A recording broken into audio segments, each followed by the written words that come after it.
Hi there! Welcome to class number 21. Sejam bem-vindos à aula número 21 aqui do meu canal, onde a gente estuda inglês em nível básico absoluto. É claro que se você já assistiu as 21 aulas até agora, você provavelmente não é mais inglês básico absoluto. Talvez ainda básico, mas definitivamente não mais inglês absoluto. Definitivamente não mais básico absoluto. Então, nessa aula, a gente vai dar continuidade aos modal verbs. Na verdade, é um complemento que eu separei aqui, que eu acabei não falando na primeira aula, né, para encurtar o tempo, e que eu vou fechar agora aqui a questão de modal verbs, que é a característica, que é uma das características principais dos modal verbs. Tá? Então, é importantíssimo você, antes de seguir em frente, antes de começar a usá-los, e, enfim, usá-los cada vez mais, entender mais essa característica, ou melhor dizendo, essa regrinha a respeito dos modal verbs, dos verbos modais, beleza? Então, só revendo aqui, são esses os modal verbs que a gente viu na aula, salvo engano, de número 15 aqui do meu canal.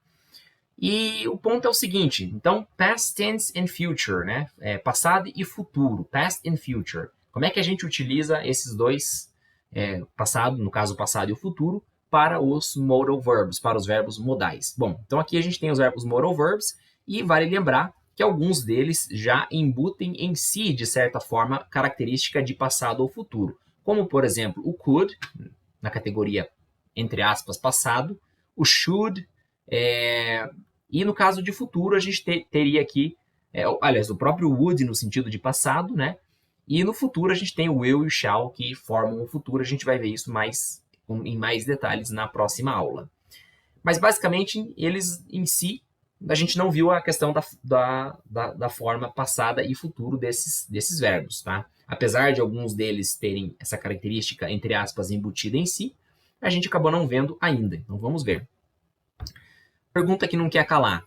How to talk about past in or future using modals? Ou seja, como falar sobre passado e futuro em inglês, ou melhor dizendo, como utilizar o passado e o futuro usando os modais, os modals.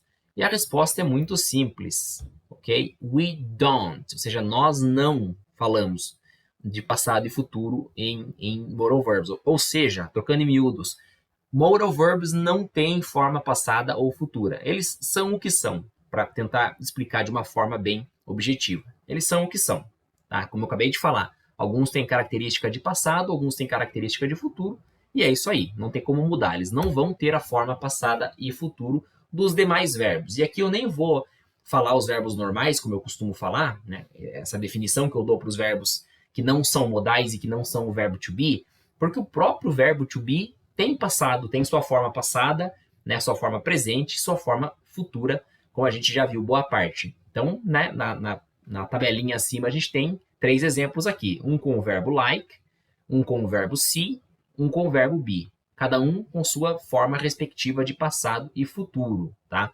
Não vou entrar em detalhes aqui, porque passado a gente já viu, tá?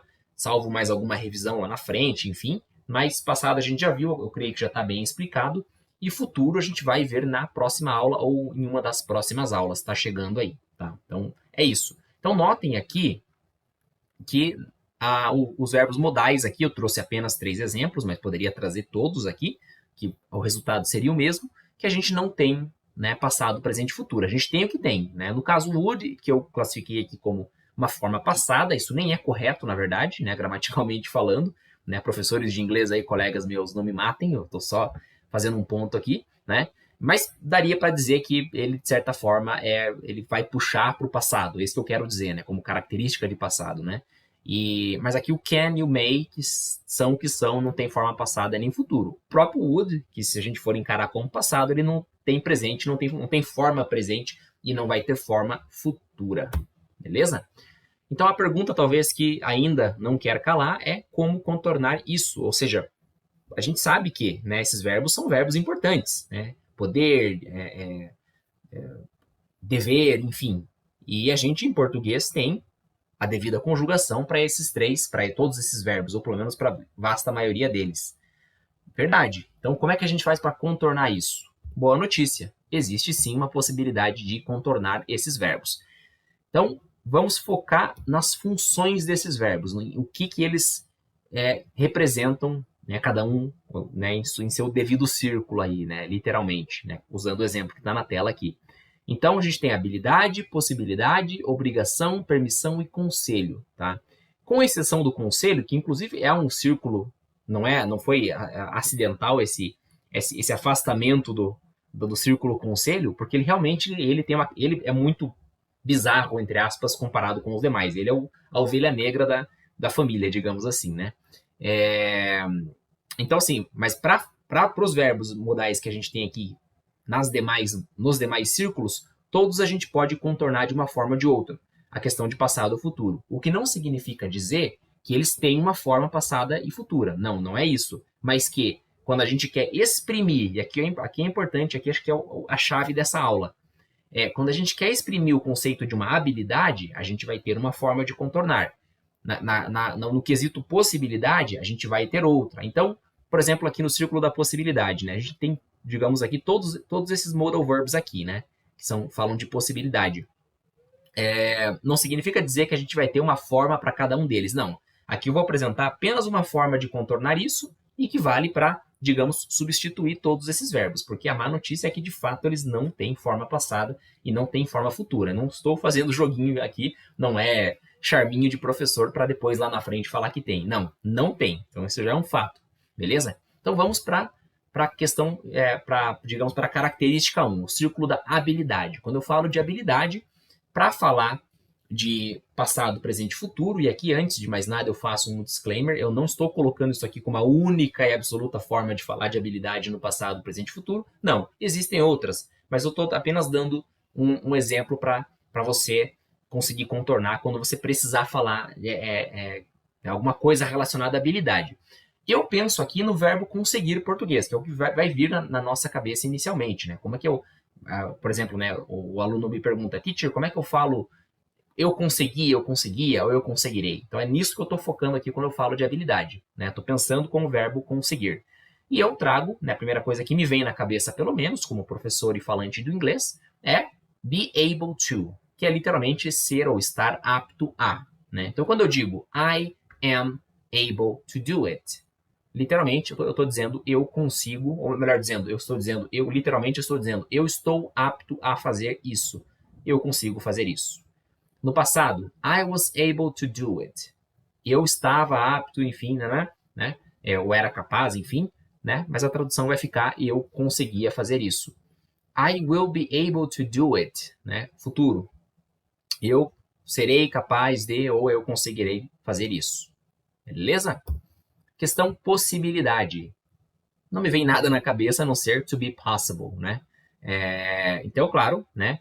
Forma presente aqui ficaria it is possible to happen. Isso é possível de acontecer. É possível que isso aconteça.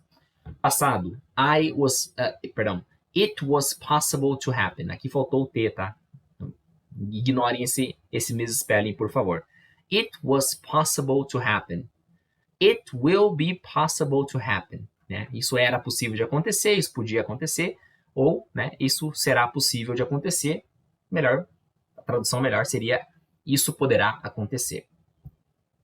Com a questão de obrigação, me vem, é claro, o bom e velho have to, ou seja, ter que. He has to clean it. Ele tem que limpar isso. Passado, he had to clean it. Ele teve que limpar isso, ou ele tinha que limpar isso. He will have to clean it. Ele terá de limpar isso, ou ele terá de limpar isso. Alright? E permissão.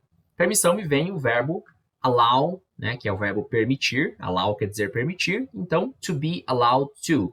Ser permitido a. Ou seja, ter permissão para uma coisa ou outra.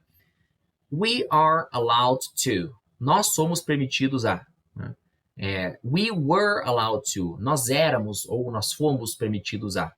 We will be allowed to. Nós seremos permitidos a. Ou, melhor dizendo, nós teremos a permissão de. Beleza? That's all for today. I hope I have helped you guys. Espero ter ajudado. Qualquer coisa, dúvidas, os comentários aqui abaixo. Até a próxima aula. See you there.